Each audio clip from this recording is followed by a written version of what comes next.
امت کا اجتماعی زوال تھا اس وقت. افراد کے دلیری، شجاعت، ان کی قربانیاں امت کو نہیں بچا سکی.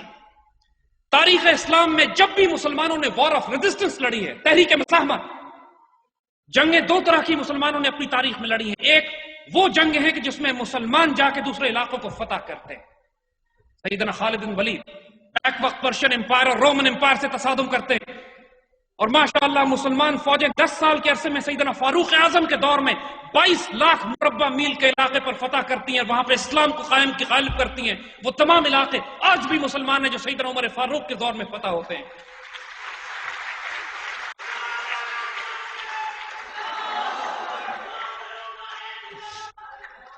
مسلمان جب اندلوسیہ میں داخل ہوتے ہیں، یہ وہ جنگیں ہیں جب مسلمان عقیدہ، بلیف، ہمارے وہ پرستار لوگ جنہوں نے دشت دریا بھی نہ چھوڑے، بحر ظلمات میں دوڑا دیے گھوڑے جنہوں نے، جب وہ مسلمان فتوحات کا سلسلہ جاری ہوتا ہے، اس وقت مسلمان اپنے بلیف، اپنے عقیدے، اپنی آئیڈیالوجی، اپنی قرآن، اپنے سنت کو لے کر پھیلتے ہیں پورے جہان میں، اور پوری دنیا میں عدل اور انصاف کا وہ نظام قائم کرتے ہیں جس کی مثال ہم نے آپ کو دکھائی اور جس کو ہم قائم کرنا چاہتے ہیں انشاءاللہ.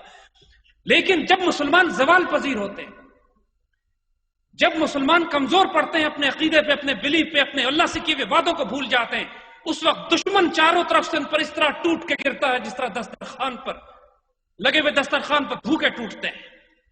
حضور صلی اللہ علیہ وآلہ وسلم کی وہ حدیث یاد فرمائیے گا جب حضور صلی اللہ علیہ وآلہ وسلم نے فرمایا آج کے دور کے بارے میں کہ ایک وقت آئے گا، اس کا مفہوم ہے کہ آج ایک وقت آئے گا جب پوری دنیا کی قومیں تم پر اس طرح حملے کریں گی، اس طرح تم کو لوٹ کھسوٹ کے کھائیں گی جس طرح دسترخوان پر بھوکے گرتے ہیں. صحابہ نے پوچھا یا رسول اللہ صلی اللہ علیہ وآلہ وسلم کیا ہم لوگ تعداد میں بہت تھوڑے ہوں گے اس وقت؟ فرمایا نہیں، تم لوگ تعداد میں اتنی کثرت سے ہوگے جیسے سمندر پر جھاگ ہوتی ہے. صحابہ حیران ہو کے پوچھتے ہیں کہ یا رسول اللہ پھر کیا وجہ ہوگی کہ دشمن ہم پر اس طرح ٹوٹ کے گرے گا؟ آپ نے فرمایا جس کا مفہوم ہے حب الدنیا وکراہیت الموت، تم دنیا کی محبت طاری ہو جائے گی اور موت کا خوف تم کو لگ جائے گا. تم موت سے، شہادت کی موت سے خوف کھاؤ گے اور دنیا میں اتنا ڈوب جاؤ گے کہ تم قربانی اپنے دین کی خاطر دینے پر آمادہ نہیں ہوگے. جب مسلمان ملت پر ایسے دور آتے ہیں، اللہ تعالیٰ ان سے کفارے مانگتا ہے، اللہ تعالیٰ ان سے قربانیاں مانگتا ہے.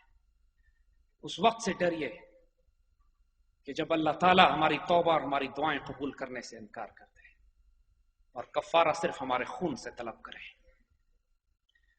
ہماری تاریخ میں جب بھی وار آف ریزسٹنس لڑی گئی ہے، یہ وہی موقع تھے. کوئی وار آف ریزسٹنس مسلمان نہیں جیتے ہیں، اس لیے کہ وار آف ریزسٹنس لڑنے کی نوبت ہی اس وقت آتی ہے جب اجتماعی غلطیاں اتنی ہو چکی ہوتی ہیں کہ چند افراد کی مزاحمت وہ عزت سے جیتے ہیں، شہادت کی موت مرتے ہیں، اپنا حق ادا کر کے اپنے رب کے پاس پہنچ کے سرخرو ہو جاتے ہیں، لیکن باقی پوری قوم غلام بنا لی جاتی ہے. چاہے ٹیپو سلطان، سراج الدولہ، سید احمد شہید کی تحریک ہو، جنرل بخت خان ہو، امام شامل ہو، عمر مختار ہو، آپ کسی تحریک کو اٹھا لیجئے جو امت مسلمہ میں پچھلے 250 سال سے جاری ہے، کسی ایک تحریک مزاحمت میں مسلمان کامیاب ظاہری طور پر دنیا کی نظر میں کامیاب نہیں ہوئے، لیکن جو لڑے اور جو شہید ہوئے، اعلیٰ ترین شہداء، اعلیٰ ترین کامیاب، جو بدر کے شہداء ہیں ہماری امت اور ملت کے اعلیٰ ترین شہداء ہیں، حالانکہ انہوں نے فتح مکہ نہیں دیکھا، وہ مکہ کی فتح کو نہیں دیکھ سکے. اقبال نے جس کو بہت خوبصورت ڈیفائن کیا ہے کہ برطرز اندیشہ سود و ضیاء ہے زندگی، ہے کبھی جاں اور کبھی تسلیم جاں ہے زندگی. زندگی کی حقیقت پروفٹ اینڈ لاس کی کیلکولیشن میں نہیں ہے.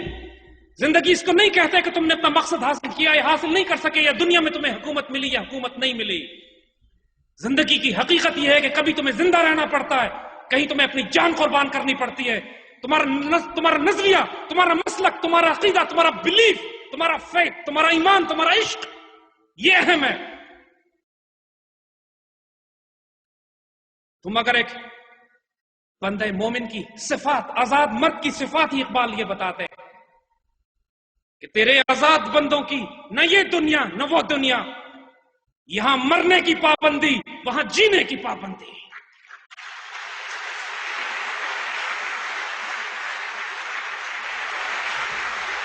یہ کبھی نہیں ہوا ہے کہ کسی قوم نے عروج حاصل کیا ہو اور اس کو اس کے لیے قربانیاں نہ دینی پڑی ہو.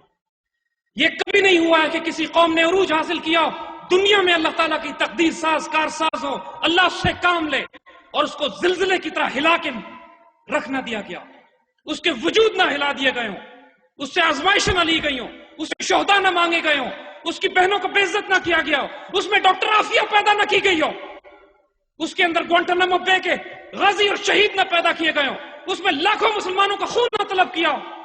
کبھی کسی مسلمان قوم کو اس نے عزت نہیں دی جب تک وہ قوم شہادت پر آمادہ نہیں ہوئی۔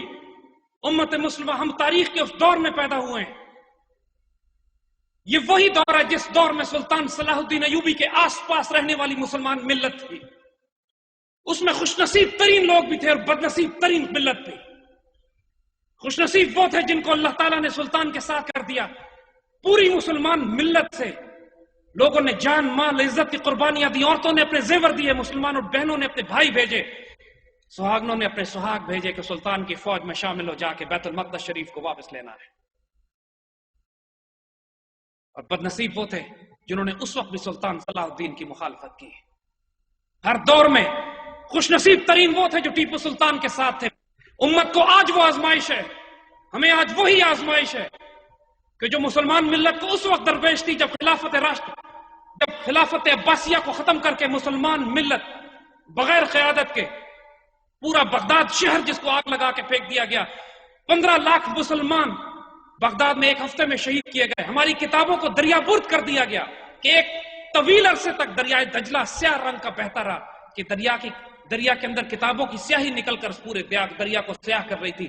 اس سے زیادہ تاریخ لمحے امت کی تاریخ میں کبھی نہیں آئے تھے، لیکن اس کے باوجود امت اٹھتی ہے۔ اللہ خلافت عثمانیہ کو پیدا کرتا ہے، عثمانی ترک امت کی عزت اور آبرو کی حفاظت کرتے ہیں، قسطنطنیہ کو فتح کرتے ہیں حضور کی حدیث کے مطابق، اور 400 سال تک ترک تلواریں امت کی آبرو کی حفاظت کرتی ہیں۔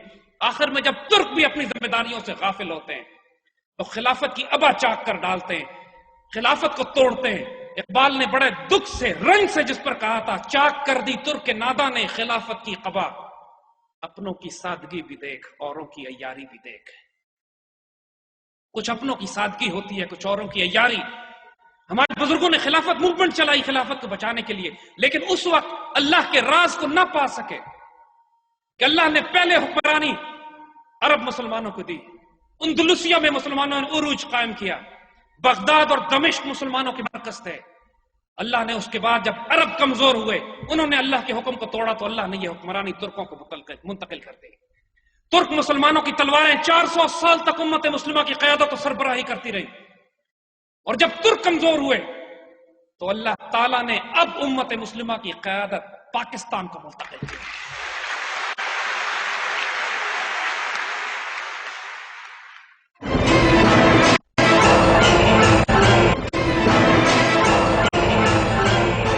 اللہ تعالیٰ نے جس طرح بارش بھیجنے سے پہلے اللہ ٹھنڈی ہوائیں اور بادل بھیج کے خوشخبریاں ہمیں سناتا ہے اس آنے والی رحمت کی جو پیچھے آ رہی ہوتی ہے، اللہ تعالیٰ نے اس آنے والی خوشخبریوں کی بشارت بنا کر علامہ اقبال کو بھیجا ہمارے درمیان۔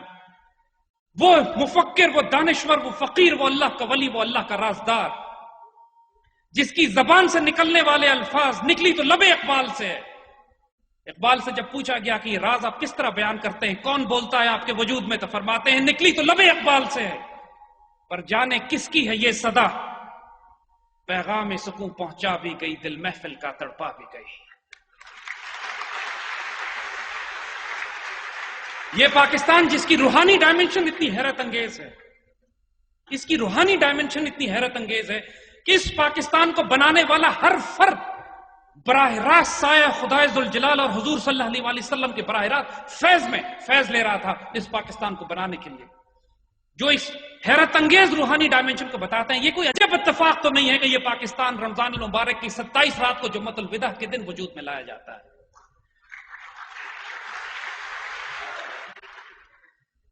We will live with dignity. We have decided now. We will live with honor. We have made our minds to this. We will pay any price for it. We are willing to live and die for it. Pakistan will be the Pakistan our founding fathers wanted to make this. ہمارے بڑے جس پاکستان کو بنانا چاہتے تھے، امت مسلمہ کی آبرو کا مرکز، جہاں ایک ہوں گے